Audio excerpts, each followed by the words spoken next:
So he suggested me a book by Philip Fisher. It was called Uncommon Profits from Common Stocks. Started reading, and the first 30-40 pages itself, I thought, okay, this is what I want to do for the rest of my life. It's very important to appreciate that whatever rules that you are forming for yourself, don't expect them to be foolproof. There'll be lots of exceptions. There'll be lots of occasions where the market will tell you that your system is foolish, you yourself are foolish, all the rules that you are setting up, they are bunkum. But at the same time, you have to keep on evolving. In the short run, market is a voting machine. In the long run, market is a weighing machine. Hi sir, so अब आज मैं थोड़ा सा भी time waste नहीं करना चाहता हूँ. Let me actually ask you those questions which most of the investors, a lot of investors who think they are investors, a lot of people who want to be investors. I think it will be useful for all of them.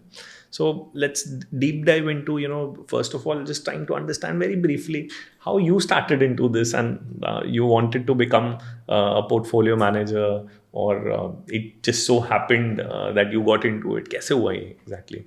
So see, I started my career as a mechanical engineer on a shop floor in a steel plant. So worked there for quite a while, and it was a very good job. So I was working in a department in the steel plant, which was supposed to be, at least many people would say in that Bucharest steel plant, that it was a mechanical engineer's dream to be there. So it was very high precision job, good fun. But after some time, the learning curve flattened. So I stopped learning and I started getting restless. So then I went for my MBA. I did my MBA from IIM Calcutta with majors in finance and marketing. Okay. After that, I joined a company called BASF India. It was the largest chemicals company in those days. Now it's second largest behind Dow Chemicals. So that was a good job. I started out as a product manager and enjoyed a decent run in the first 6-7 months. But I'm saying decent run, why?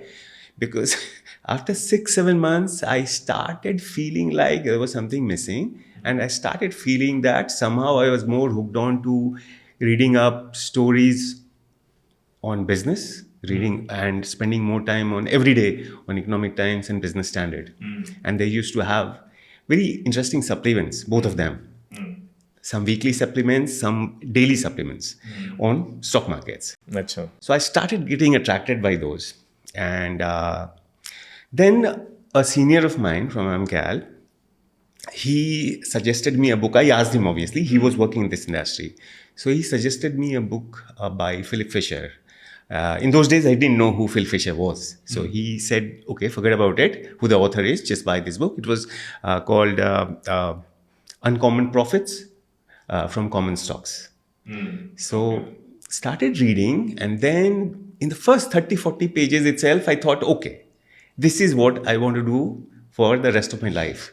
Wow. So, but I was working in a chemicals company. I was working as a product manager. So that was very different from what I intended to do. So then and there I decided that, okay, I have to manage funds, and heard a lot about it. Still didn't know that the money involved was quite high. So, but for me, money was not at all an inspiration there. So started looking for a job. Very soon I was told that it's very difficult to get in like this. Achha. In the buy side as an fund management. So another very kind senior of mine, he said that, look, it'll be very difficult for you to get in from this route. So come as a equity analyst. Can you just tell us very shortly that, what do we mean by buy side and sell side? So the way it is defined is that buy side is who is buying the idea. Sell side is who is selling the idea. So sell side is the institutional equities desk of an investment bank. Okay. So there you have a research team, there is a sales team and sales trading team. So the research team comes up with ideas that these are the stocks that are looking good. These are the stocks not looking too great. These are the sectors that are set to do very well over time. And this should be your call on a particular country. This should be a call probably you should sell out of a particular country. So basically stock ideas. Right. Yeah. So strategy, how to approach Which can your be given investing. to investors, and Yeah. they would take their own call on that. Yeah. So these people are buying the ideas. And then the buy side would be?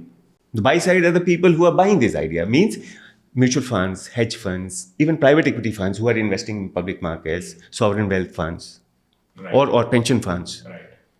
So insurance funds. So all of them, because whoever is investing in stock markets, if they are institutions, you can't do it alone, right? You need to have some substance, right? You need to have some reasoning. You need to have some rationale. And for that, you cannot do it alone. Even if you have a big team, for example, very big mutual funds, they have big teams internally.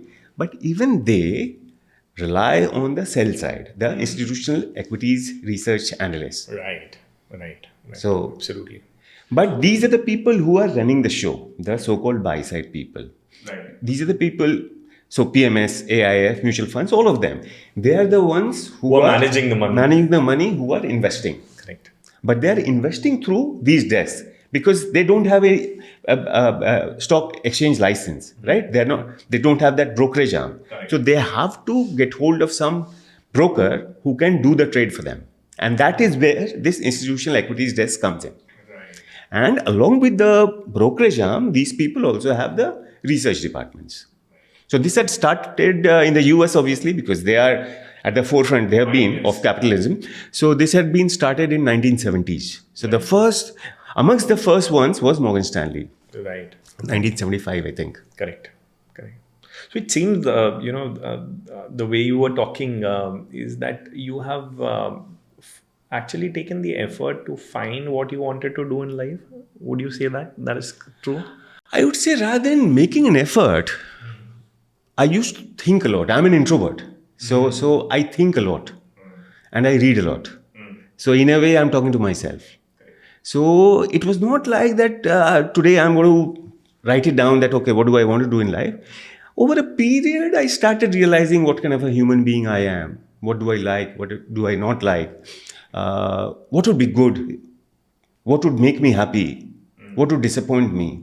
So all those things I think a lot about, even now. It's not that, okay, you have switched it on, so now you know enlightenment has come. So that has not happened.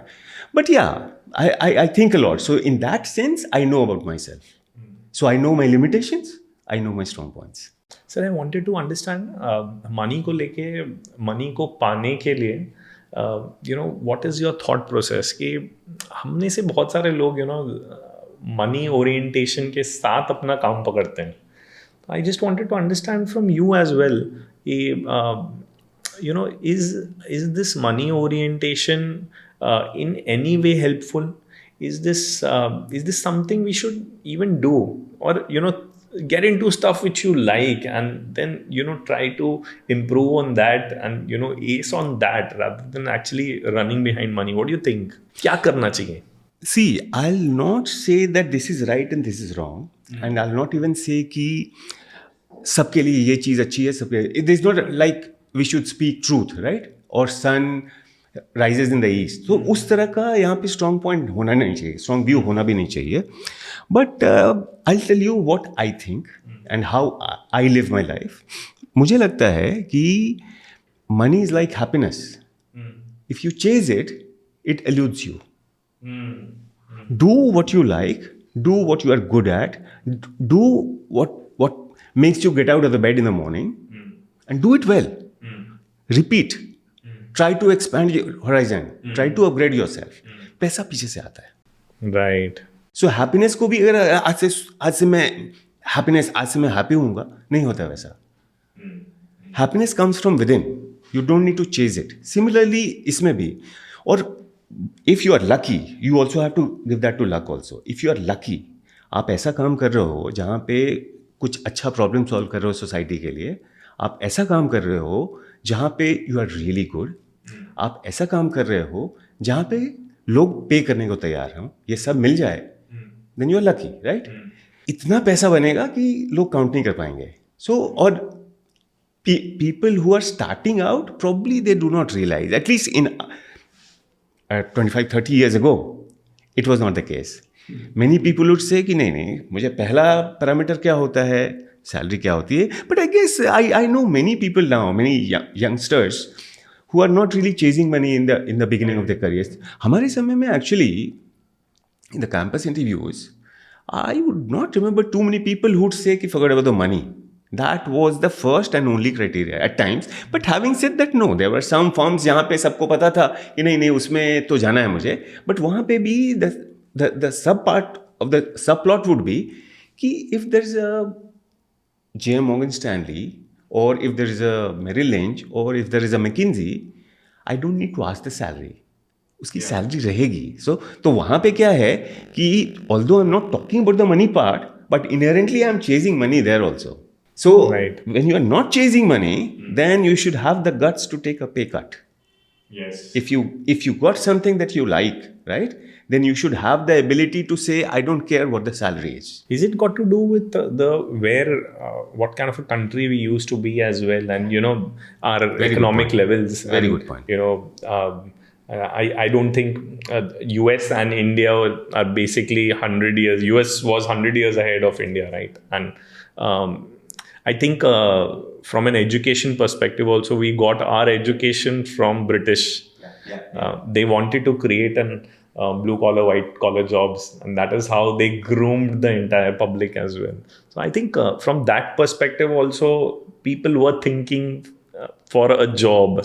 Thinking was that अरे job कर लें और पैसे कमा लें अच्छे, कहीं तो पहुंचे, थोड़ा मतलब थोड़ी तो तरक्की हो लाइफ में, because we were basically we were a poor country, right? So yeah, absolutely.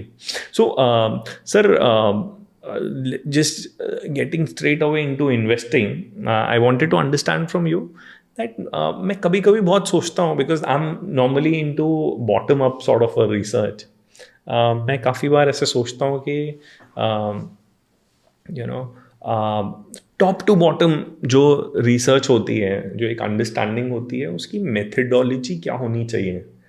How do you even start finding some good stocks? How do, let's say people want to invest in stocks, how can they start with their research, और कैसे growth को जज करें? क्या सुनी सुनाई बातें, कोई कुछ बोल रहा है, कोई कुछ बोल रहा है, हर चीज़ को जाके पढ़ें? क्या करना चाहिए? And then is it also about core competence, what you are good at? How do you think this should be approached by investors? So see, if you have a fundamental bent of mind, most probably you'll be doing bottom-up research. So that'll be your preferred route. Okay. Having said that, I don't believe in creating such silos wherein you say no to everything else. Okay. So for example, in our case, we are very extremely focused on bottom-up research. For us, no stock would find its way into our portfolio without doing a proper analysis on the stock. But our starting point can be anything. It could be some screener that we have set. It could be some name that we have come across in some newspaper. It could be even a friend of mine told me that I'm liking this. A friend of mine as in my close circle, who I know, how does he think? So that way. So these could be starting points. And after that, you have to ensure that if you say no, say it fast. Because you don't want to study 200 stocks a month. You cannot do that, right? Otherwise, your ability to do a good work gets diluted. You will not be able to do justice to the real stocks that you want to put in your portfolio. Negation should be quick. Yeah. So basically, that's why we say that we are in the business of elimination. So you have to say no relatively early in the process. But having said that, it doesn't mean that just because you have crossed 4 or 5 steps in the process, it means after that you don't have to say no. You have to be very clear. Even just before pulling the trigger, something comes up. Just say no. As simple as that. You don't lose anything out of a stock that may double in the next 2 years. You don't lose anything at all. But you lose a lot if you buy a stock, it halves and refuses to move after that. A good stock you can reject, that's fine, because there are 2,000 stocks. But if you put a bad stock in your portfolio, then there's a problem. because it can damage your portfolio from a basic perspective. So, from what I understand now, that you are more or less into bottom-up research, but there may be some stocks which you might pick up from a top-down approach as well, hearing some macro stories as well. So there are no exceptions. There's nothing you would say no, that no, I will not do that. Let me clarify it a bit more. So no, we'll not pick up on the basis of macro stories or top-down themes or something. That's a starting point. We'll say that, okay, let me consider this stock. It'll go through the same filter process. It'll go through the same exercise that we do for a typical bottom-up approach. We'll build the models if we like it. We'll go all the way to, we'll do the DCF analysis if we really like it. We'll check the management quality in terms of corporate governance, in terms of their vision and all. We'll check their background, what have they been doing, the promoters and as well as management. So everything will be done from a bottom-up perspective. The starting point could be there from a macro thing or from a theme or from the screeners that we run. That's a very common thing that we do. Don't you feel that sometimes, especially in today's market where there is a bull market and valuations are expensive, a lot of valuations are expensive, sometimes you don't understand the story why a particular stock is doing what it is doing, maybe at a higher valuation, maybe it's at a 60, 70 or even 100 price earning multiple, and sometimes you wonder that what has this stock done to deserve this, and you're just not understanding. Don't you get this FOMO that maybe there's something which I don't know here? And how do you approach this sort of a scenario? Because we are all trying to understand these high PE scenarios, and we're all trying to pick up those stocks also because they might be growth stocks, and might that 100 price earning multiple which is now seen may turn into a 20 price earning multiple tomorrow in maybe 1 or 2 years. So how do you approach these scenarios? So I caught the first part of your question. I've been doing this for 21 years. And the most favorite sentence that I love saying, I do not know. So I love saying this to myself, to my colleagues, to my friends. So somehow it is kind of liberating. So I don't have any pressure on me. So basically, if a stock is kind of on a rampaging run, and I've done proper analysis, if I have done halfway, then obviously I don't have any call on that. I'm not understanding it, right? If I've done proper analysis, let's say a stock is, in our view, should be between 100 to 130. The stock is trading at 225 in reality, and every month is going up by 5%, right? And since I've done proper work, so I'm trying to understand it more. And probably I'm hoping it comes down to my range, substantially below my range. Then I'll be able to buy. It's not happening. It's continuing to go up. How do I think? I just say, okay, there are so many things in the world that I don't know. Just like that, I don't know. I'm unable to understand the stock price movement of the stock. I have to let it go. There are so many other stocks. There's thousands, right? At least 1,000, if not more. That can be in our universe. So sometimes it's also about core competence as well, and you must respect it. Like what is your core competence maybe? I would not even link that. I'll say there is some element of luck. There are some, see, this is not physics. That you should be able to explain theory of relativity if you know it, right? So here it's not like that. Here are so many things that are inexplicable. Markets are natural systems. Unlike markets are artificial systems, man-made systems. So hundreds of thousands of people are trading in and out on a daily basis, right? So many people's emotions are at work. So how can I expect to be able to predict the stock price movement on forget about daily, even an annual basis? No, and for every stock. So the thing is, it's very important to appreciate that whatever rules that you are forming for yourself, don't expect them to be foolproof. There'll be lots of exceptions. There'll be lots of occasions where the market will tell you that your system is foolish, you yourself are foolish, all the rules that you are setting up, they are bunkum. But at the same time, you have to keep on evolving. At times the market will be right, at times you'll be right. You just have to make sure that you have long enough horizon at your disposal, and you have to make sure that you're working really hard. What is a good horizon as per you? Because let's say I sometimes wonder, like Mr. Warren Buffett, sort of investors, they are always thinking about very long term, let's say 10-15 years, that's their horizon.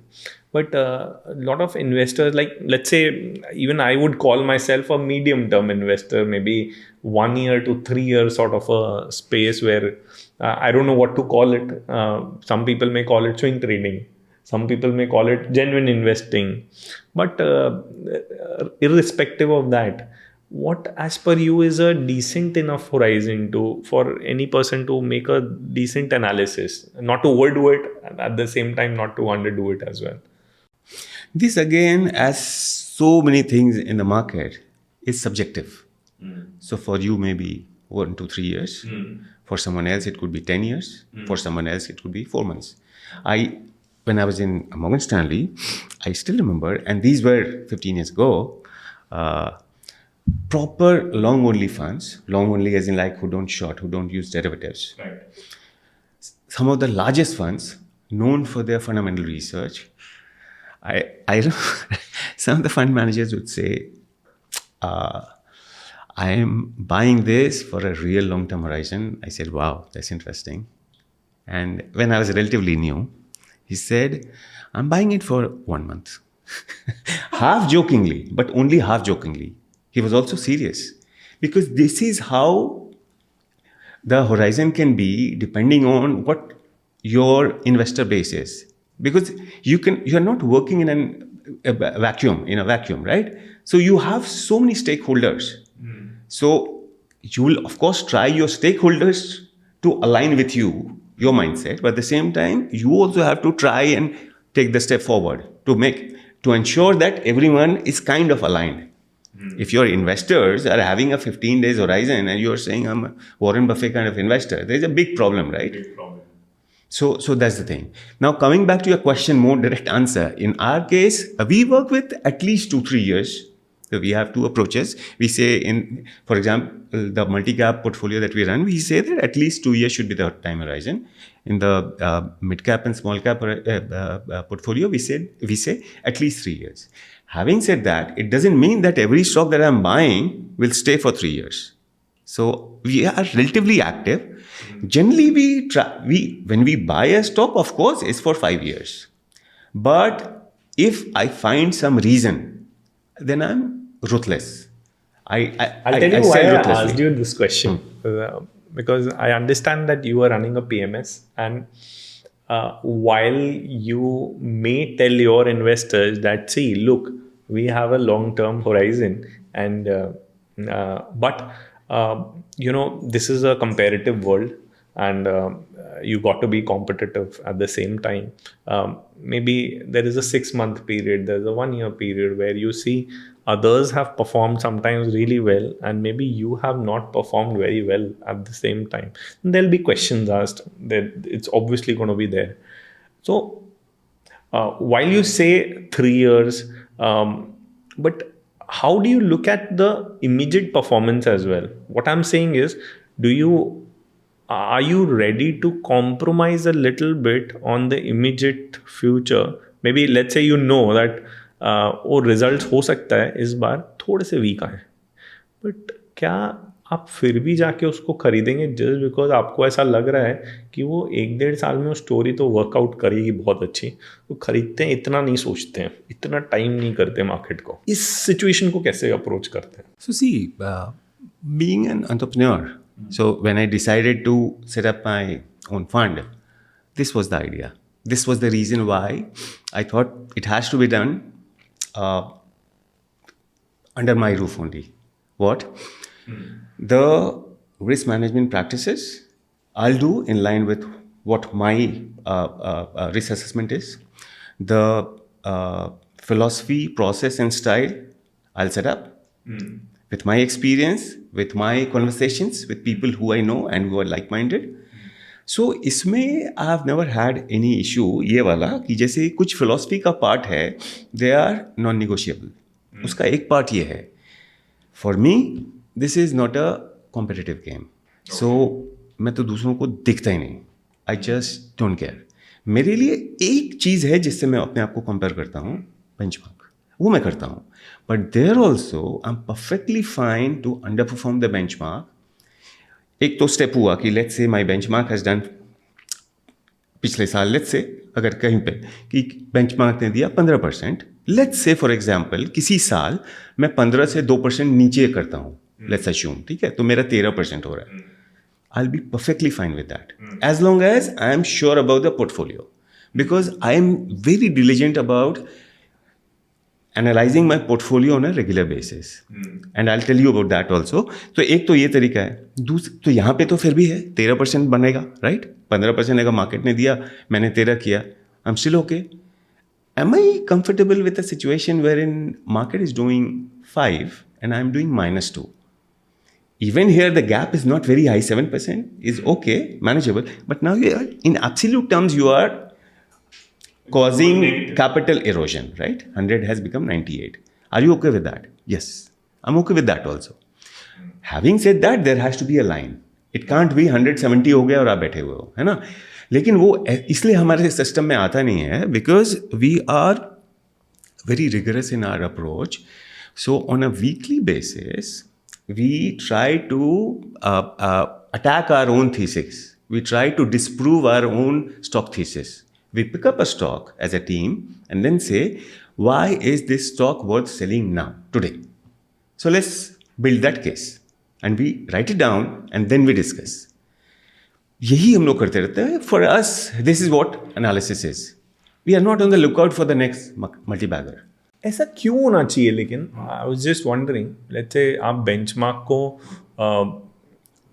Thoroughly under perform कर रहे हैं, thoroughly नहीं, maybe as you said 5% से, तो why would you be comfortable sometimes? Is there a reason for it? Maybe a time horizon, or maybe as we just discussed कि भाई right now we are thinking कि हो सकता है थोड़ा गिरे, because हो सकता है immediate results अच्छे ना आए, but overall मुझे अच्छा लग रहा है and मुझे लगता है ये बड़ा पैसा बनने वाला है यहाँ पे. इस तरह की जब feelings आ रही हैं and analysis भी आपका यही बोल रहा है, तो is that the reason इस तरह का you would be comfortable with such situation?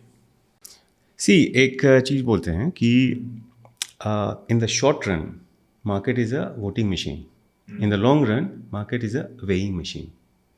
Weighing machine मतलब long run में it's a fact, it's a number, right? तो long run में the market will churn out the fact. But short term में everyone is putting in their votes, right? So it's a matter of perception. That's why markets can be irrational and highly irrational in the short run, right?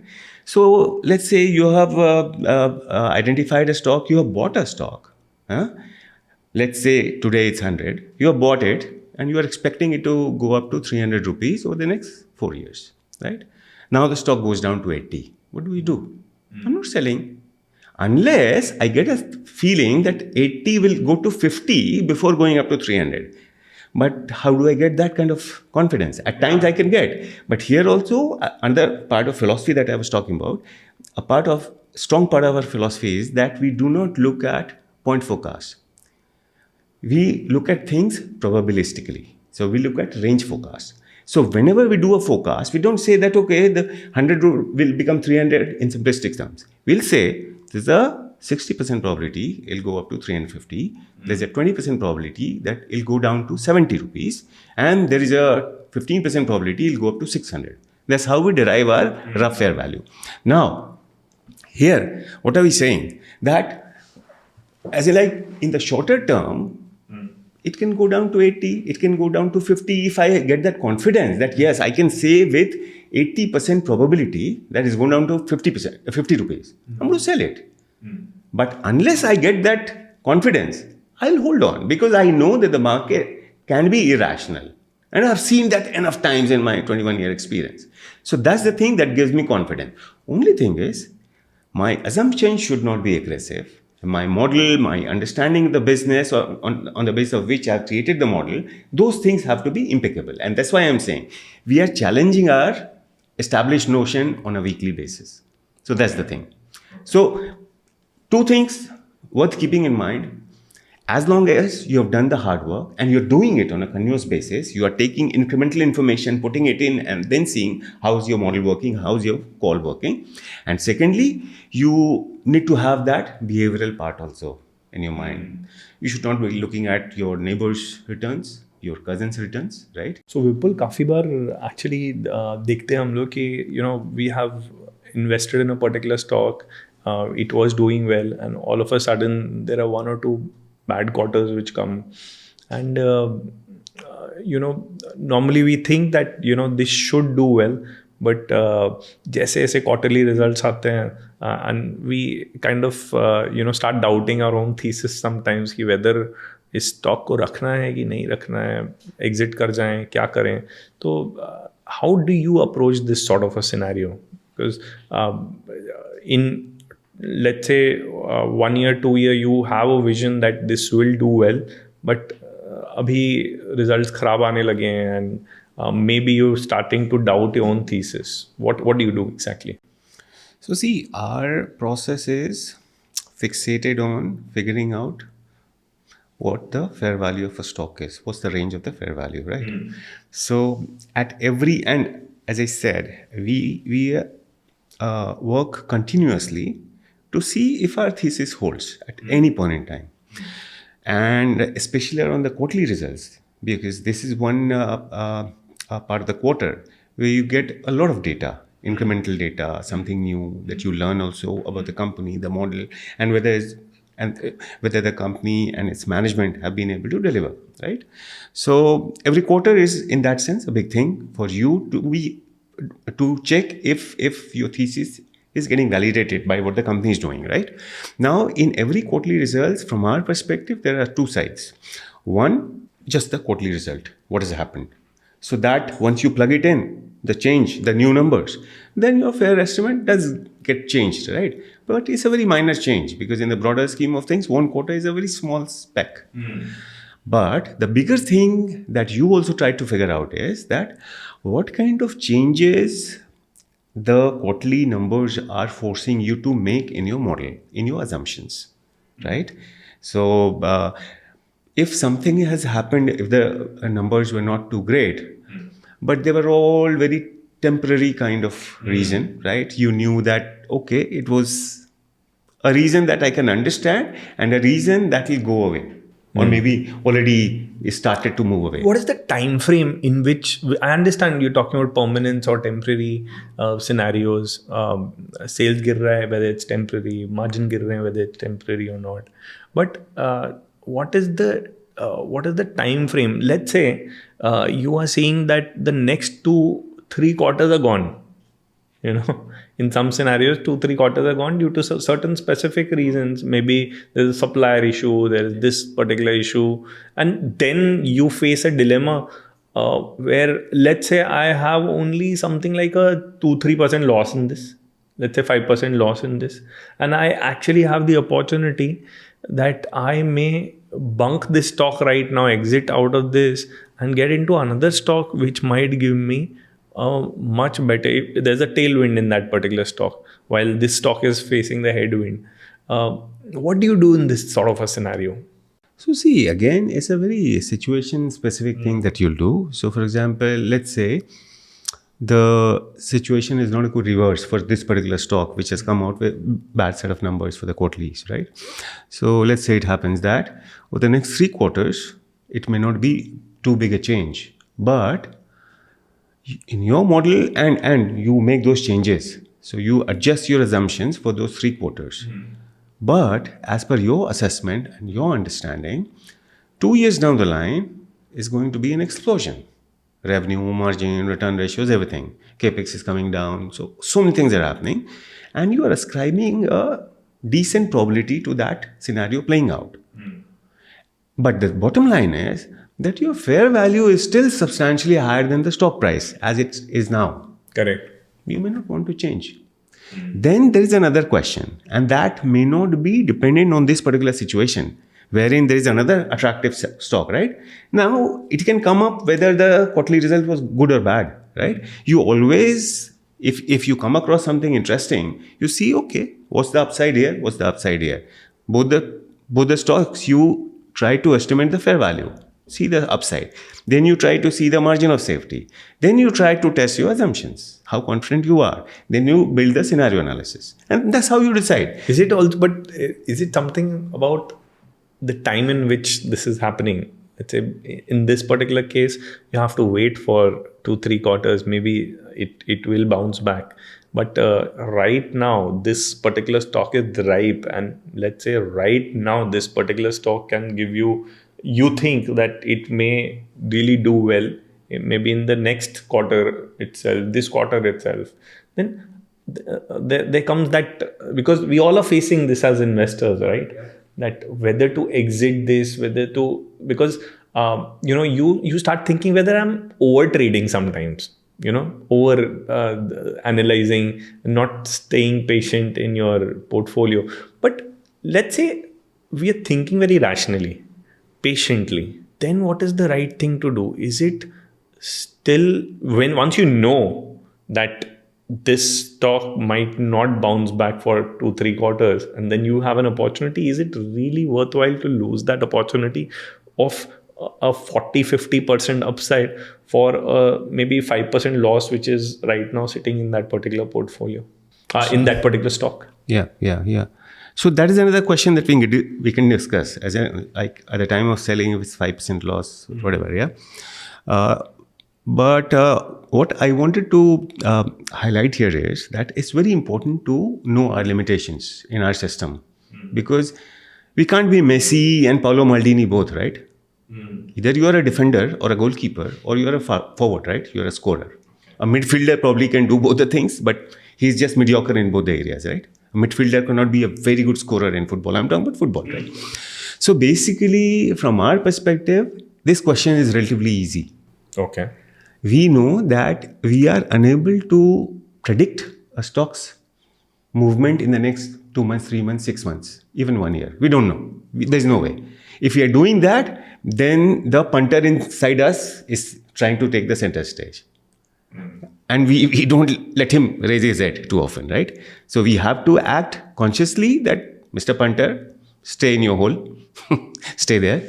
So because this is serious business, for us, this entire exercise is centered around figuring out the fair value. Once we get that confidence, we do not care about the movement from point A, the stock price today, and point B, fair value of the stock, which probably we also have a timeline to that, 3 years or 4 years or whatever, depending on the model, depending on what the model is telling us that way. So for the near term, let's say the stock comes ahead and pleads that, look, I'm going up by 60% in the next 3 months, I say, okay. But I'm staying away. Stick to my stock because I believe in that particular story. Yeah. This stock also can be mine. But there, I'll not be able to predict that in next 3 months it's going up by 60%.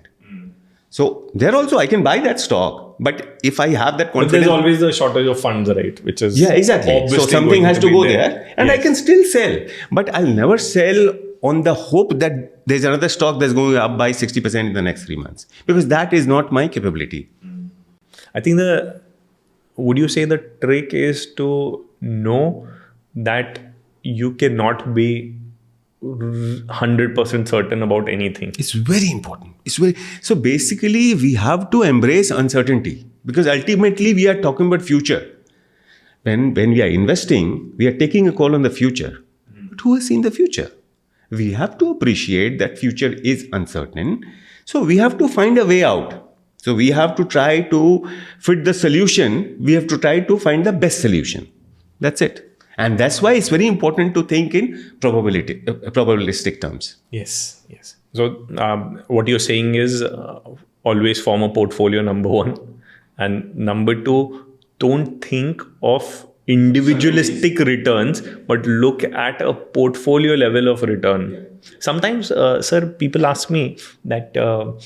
I want to ask you this question actually, because I would love to understand what's your view on this. That, tell me how to exit. I've more or less said that there are 2-3 reasons why you can exit. One, your fundamentals are maybe permanently damaged. There's no hope or you're thinking that it's a start of a temporary downfall sort of a thing. You can start exiting, or you probably have better opportunities as well. Right now I decide I want to exit because maybe I'm thinking, okay, this stock might go 10% more, but I think there's another stock I found which will give me a 60-70% return, so I may shift there. Otherwise, it does not make sense to me. Why would you sell your winners? Because I believe that winners keep winning, and actually you should cut your losses. So winners will keep winning. At a portfolio level, if you see very strategically, that some stocks will go up and some stocks will come down. And some people told me, we had some time back, we had taken Rashtriya Chemical Fertilizer, which went 70% up, now at 30-40% profit only. Now they're like, why didn't we exit there? But is there even an answer to these things? Because sometimes you just have to let it be. Yeah. If you believe in your stock and you believe in the story, sometimes let it be. How much can we control? Yeah. So what's your view on this? Because how do you look at exits? So see, these things are easier said than done, that we have to buy at the bottom and sell at the peak. So in practice, it's very difficult, right? So for us, our guidepost in the sense is our work that tells us what should be the fair value estimate. Let's say we have bought a stock 100 rupees today. Let's say 1st January 2023 we bought it at $100. We bought it with a view that it was worth 300 rupees, and we thought that by 2025 end it would be 300 rupees. 3 years time horizon. Let's say midway. Let's say in September 2024, 21 months from when we purchased, the stock has become 375 rupees. It crossed 300. We ran the model again. We realized that no, the fair value should be close to 350. Pierce through that level also, 375. Now I'm saying that my fair value also keeps moving, right? It's an evolutionary thing. Yeah. So it becomes 400 rupees. Now it's at 375. Now I'm trying to flex the model.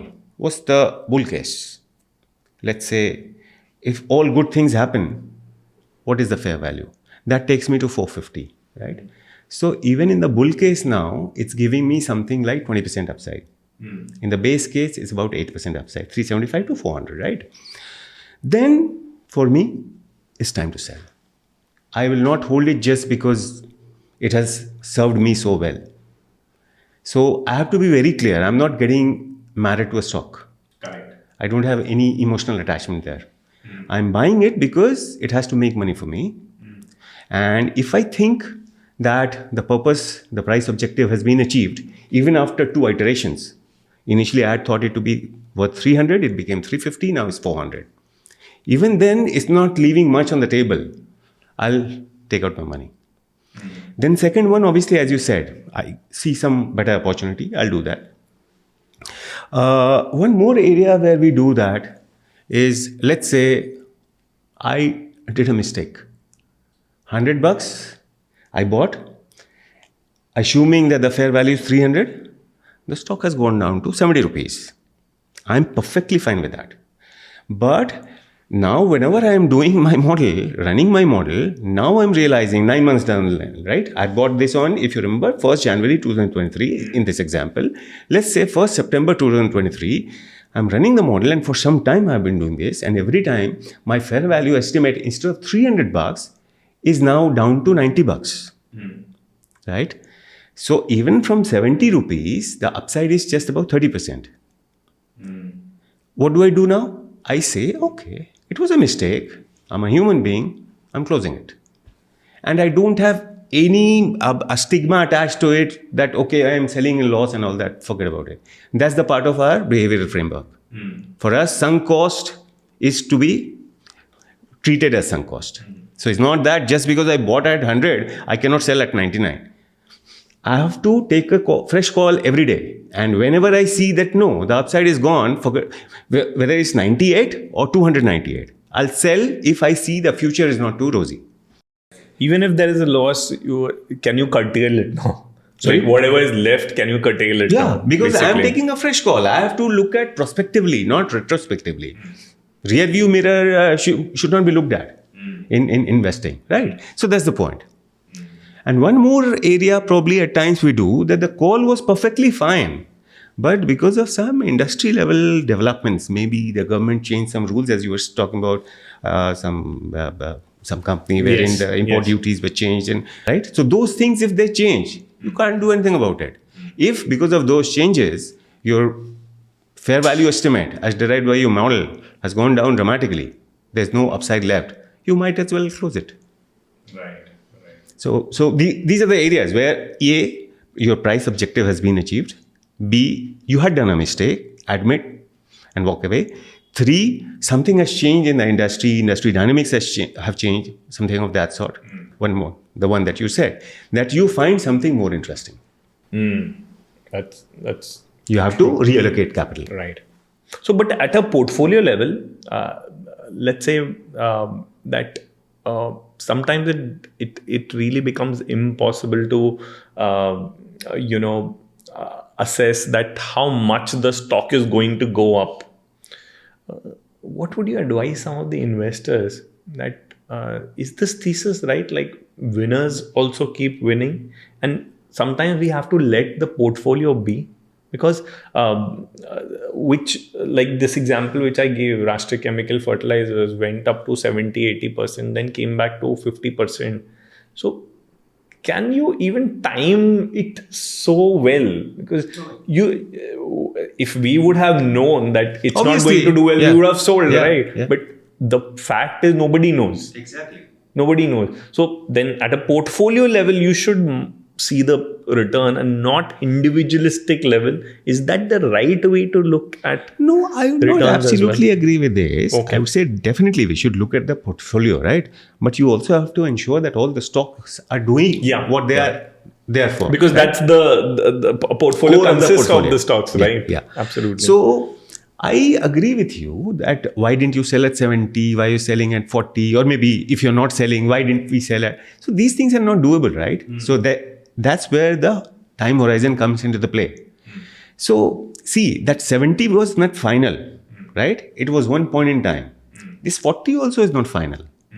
So you have to think, where is my journey ending? What is my destination, right? Only thing is, don't start enjoying the journey so much that you forget to sell at some point in time. So as I said, those 4 points have to be kept in mind. Exit is also important. Yeah. So that's why you should have a sense of what the fair value is. If you buy a house, how do you buy it? Price is being given by the builder, right? And then you negotiate. But how do you negotiate? You have some number in mind. This house is worth X. The builder is saying whatever. You try to bridge the gap. So whatever you purchase, you have to have a fair value for that. Yes, you obviously call it fair value. I also call it a vision. Where whichever. It's Terms a can vision. be anything, Because but you have it here. fair value is basically a vision, right? Because you're extrapolating some numbers and then understanding what kind of a profit and then discounting that to come at a fair value. So what you're saying is believe in that vision which you have. Yeah. Which And you keep testing initially it. Yeah. keep So testing. the vision in this case has to be flexible. Correct. With new information, it should be prone to change. Sir, how do you even gain this vision? The other day, I was just speaking to my own community. We were discussing how do we gain visions? There may be 2-3 things where mostly what I find is the promoter talks about it, right? And so I wanted to get your perspective that how do you look at these things where some analysts are coming with some stories? Let's say we were discussing about textile to retail story just now. And many other story which promoters also talk about. Last year I heard Mr. Lodha talk about macrotech developers. He started building the story that we are just in the 3rd year of a structural bull cycle in the real estate. We know that bull cycle in the real estate lasts for approximately 7 to 8 years. So how do you test these theories of promoters and what to look and what not to look? So basically, the core of your call has to come from your own framework. You can use these as inputs. So what the promoter has said, maybe what competition has said, or what analysts are talking about, right? And use as much as possible, because these are all very relevant data points and pieces of information, right? But ultimately, you have to build your own case for the stock, for or against. So it has to be from your own framework. Let's take some example. Let's take the textile to retail story, which is there currently. And what I'm seeing, that many people are getting very, very excited about this particular story, right? It's still early. I feel that the story is not played out really well, except for Trent or, but many other places like, let's say Raymond, it has not really played out. Even Siaram Silk is getting into that story. So I see a lot of players getting into this particular space where they want to open those stores, and they feel consumerism will be the theme, and more people will buy. A lot of people have got rich in the economy, right? So that particular perspective is there. Now, my point is, wherever there's money, a lot of people start going there, which is exactly the scenario right now in that ethnic wear as well. With the wedding season, you see Raymond going there, you see Aditya Birla Group going there with their Jaipur brand. You see 2-3 other players also, Siaram Silk Mills also getting there now. So how do we look at this particular scenario? How do we assess this sort of a thing? Where there may be price wars also, which not in this industry, there may not be price wars, but still the market share will be divided between, let's say, 4 to 5 players. How do you see such? And now on the other side, the promoters are all talking about it, that this is going to be the story. How do you look at these sort of situations? How to handle them? See, top down wise, this is a very plausible story, very realistic story. And this is a story that can have a real long runway.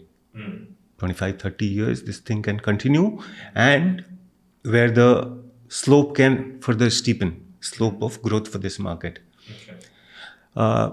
As we take the next step, 4 trillion becomes 6, I'm talking about India's GDP, 4 to 6, 6 to 8. What is happening here is, it's not just the average that's going up. The big change is happening much below the average. Right? That is where the disposable incomes are growing, and growing as in like exponentially. So someone who had been deploying 55% of his expenditure to food items, as his income is growing, now this 55% is slipping to 50, then 45, then 40. He has much more money. Earlier, he had just about maybe 500 rupees to spend on things outside of his day-to-day expenditure. Now he has 1,500 rupees. The incremental income is going towards all these disposable things, right? What comes after food? Clothing. So I'm not talking about the top of the end items, but at the bottom of the end also, bottom of the pyramid, there are so many people who will be asking for these kind of products, right? And that's why I'm saying that it's a big chain wherein the niche, the mid-level, the bottom of the pyramid also. So all of them will have lots of big space to play around, and it will not be limited to the metros. It will not be limited even to the tier 2 cities. We are talking about a game that is being played in tier 4, 5, 6 also, even in the rural areas. So the disposable income growth, as the poorest of the lot, as they escape from poverty into the lower middle income group, then lower middle income group to upper middle income group. This is a process that will continue for the next 20-25 years. So net, what I'm saying is, the promoters are talking about a trend that is picking up quite fast, and that looks quite reasonable to believe, right? Now the big question is, does it mean that everyone is going to succeed? Obviously no, because this is one industry, as you were saying, that there is very small entry barrier, very low entry barriers, right? So many people will come, and of course you can argue that no, this is also and there is also an undercurrent of unorganized to organized at the lower level also. All those things are fine, but there'll be some business drivers that will determine the winners from the losers. And that is where one has to be very cautious, and that is where the importance of bottom-up analysis and bottom-up research comes in. So now we must track the vision. Yeah, and you have to do it individually. As in, like, whichever companies guides you in a direction wherein you start resonating, right? You start thinking, okay, this model looks interesting. Go ahead, do some work. With this, I now come to the next question, which is about allocation. Now, let's take the same example. We believe in this story that it's maybe going to work. How do we allocate funds here? That, let's say we start small and then start building. And as we said, once we check our fundamental thesis, we start adding more and more. And basis this particular story, we make a lower allocation. Because one thing which I also saw is that a lower allocation doesn't really matter in a portfolio. It is those larger allocations which really start mattering.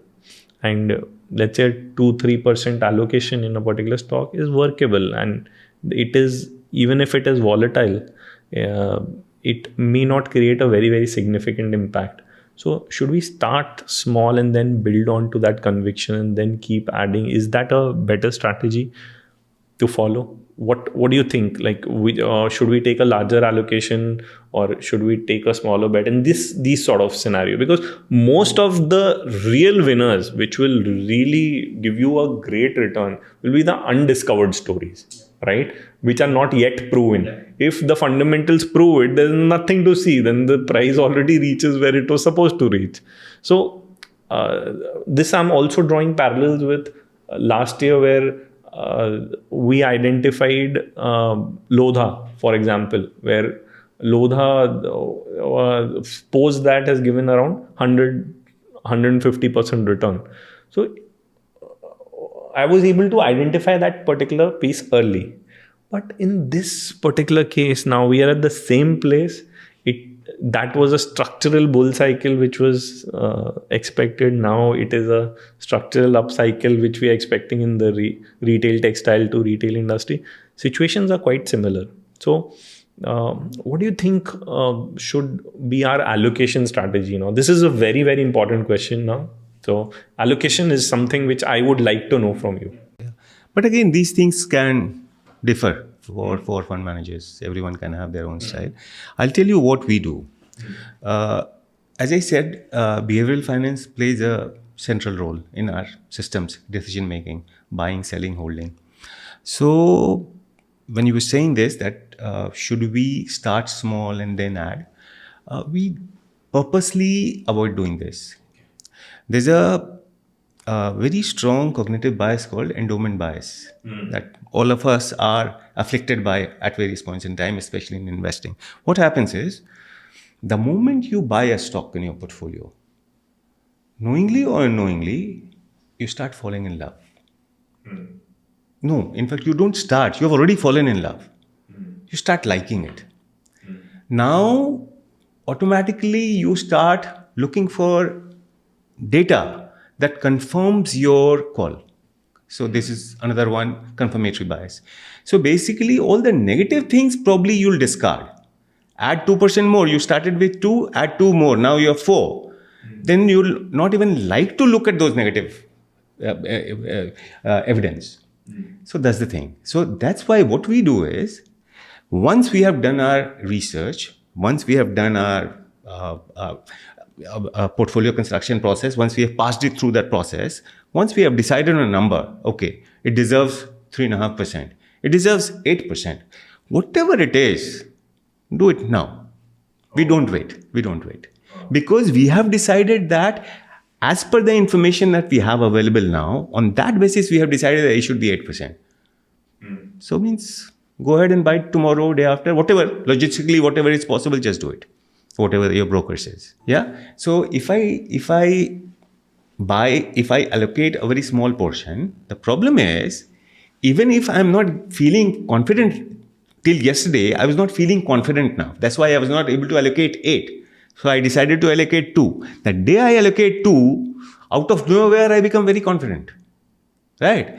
So that's the problem. Then I am not doing my work. So for me, unless I am 100% sure, I'll not buy. What is your average allocation levels in your stocks? Because I'll tell you why I'm asking this question.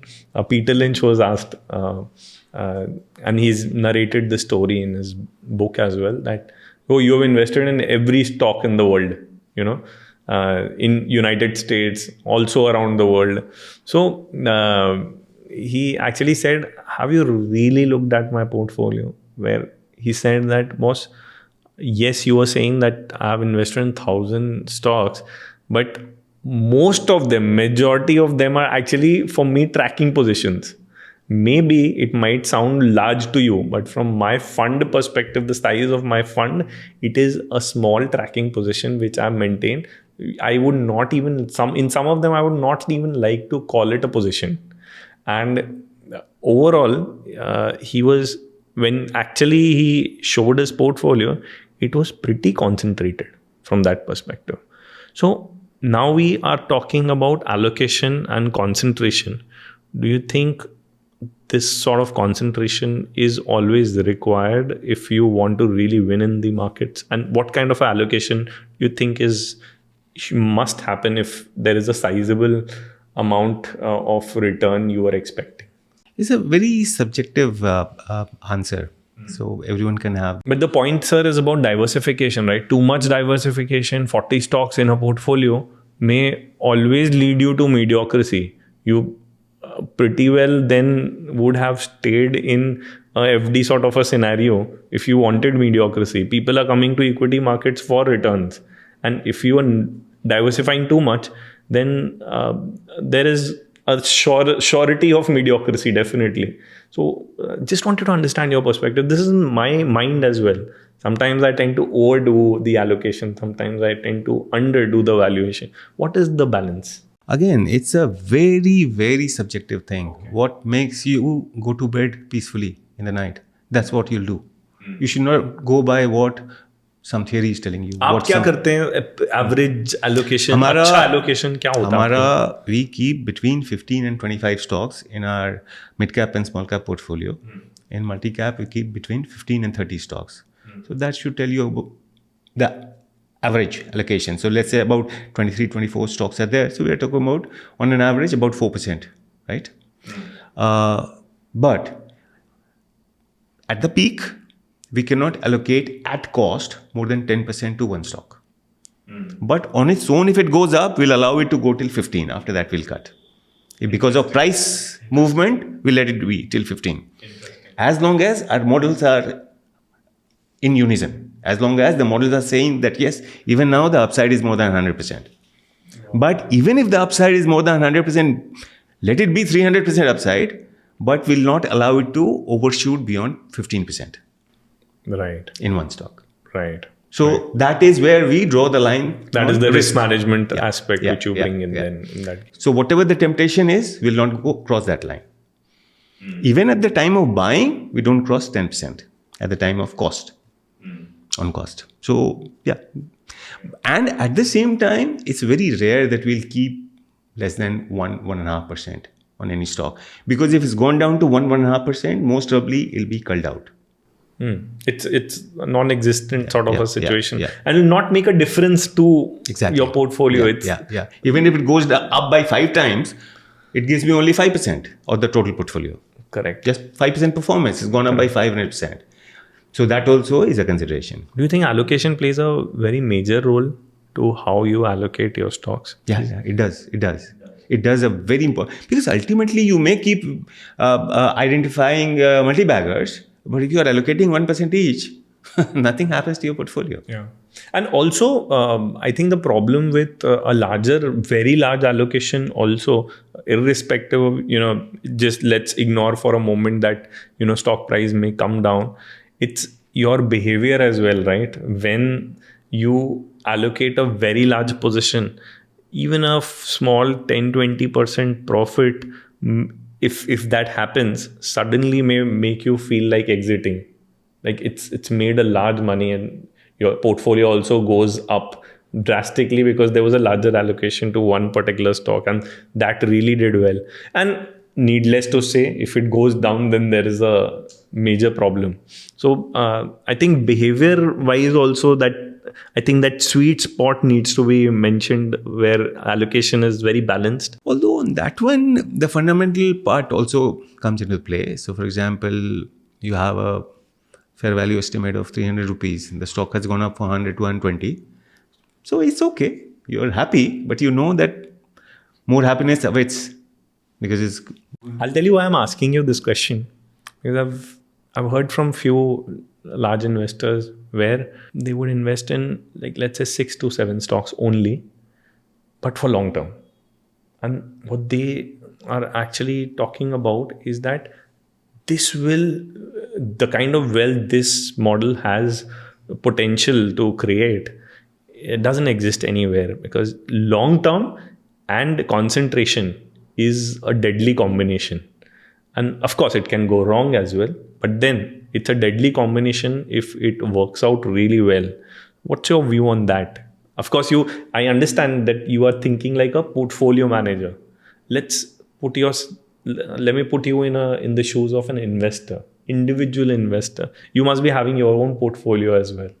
How do you think of this particular thing? See, from your individual portfolio. Yeah.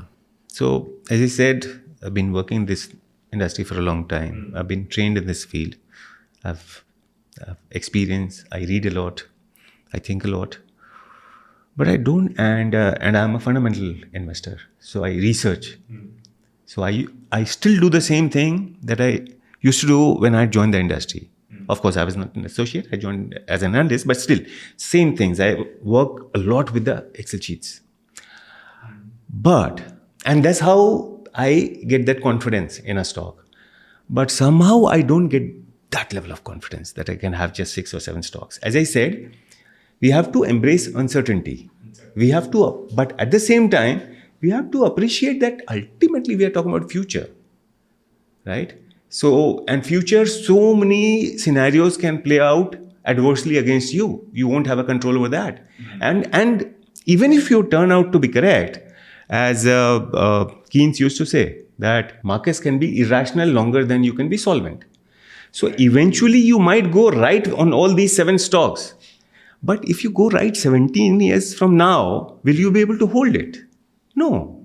If they start, all of them, if they start falling and 3 years down the line, you're down by 40%, will you be able to hold it? Probably. Cut it down by another 30%. Are you still holding it? I don't know. At least I won't be able to. So basically, I would not call myself a risk-averse investor. But to me, it won't make sense because I've seen too many things going wrong. It's also, I've seen 2008. I think, subjective as well. Like, yeah. As I said, there are some people, few of them, that I've seen. Risk reward, people are on different level of risk reward spectrum, right? So, So there's no right or wrong here. Right. It's the kind of investor I think you exactly. are. Your strategy should be aligning with. What you are comfortable with, you should do that. But only thing is, you should really try to figure out what you are comfortable with. How am I going to behave in summer is going to be very different from how am I going to behave in Iceland in January. Don't call yourself a long-term investor if you can't even bear 5%, 7% loss in your portfolio. And that might really not work out. Because I actually have seen people who say that no, I can take a lot of risk. I don't have any problem. I want to take as much risk as possible. But the moment markets are down by 5%, they'll start asking questions. Then you know that somehow there's a misconception that risk only means upside. When this gentleman is saying that I'm a risk-oriented investor, it means he only wants to see the higher returns that are somehow associated with higher risk. He's not realizing that risk doesn't necessarily means higher returns. Risk means higher expected returns. One final question we want to end this podcast with, that is, I want to understand from you, what are the biggest mistakes you have done in your life? There might be some, right? Which you must have done. What is it that stuck to you that, this I will never repeat again, and this I should never do? So the thing, probably 2 or 3 times I've talked about it. When I was working as a sell-side analyst, at times I would become rigid in my approach, that I've worked so hard. I've done so much of research. No one else is able to do that. Everyone is saying, wow, what a good job and all that. So it means I'll eventually be right. Even if right now, and I used to hide behind this thing that, okay, markets are irrational, right? So I would not challenge my notion. So lack of flexibility was one issue that, and I have changed myself. Does that happen because you tend to start loving your research, the research which you do, because you put so much of hard work into it? And, Yeah. is That was a the part of reason? that, yeah. Yeah. So great, sir. I think that was it. I think it was a wonderful session. Such enlightenment for me as well. Thanks a lot. I'm Your questions picking up. were great. Yeah. I am I also picking learned up a a lot. lot of things today from you, and I'll implement it in my own portfolio. I think we all are maturing, and as thanks to you, I think there's a lot of wisdom which is coming to me as well. Today, I'm thinking that how to go back and probably redesign my portfolio. A lot of our audience would also be doing that. So thank you so much for that. It's a pleasure. Thank you so much. Thanks a lot. Thank you.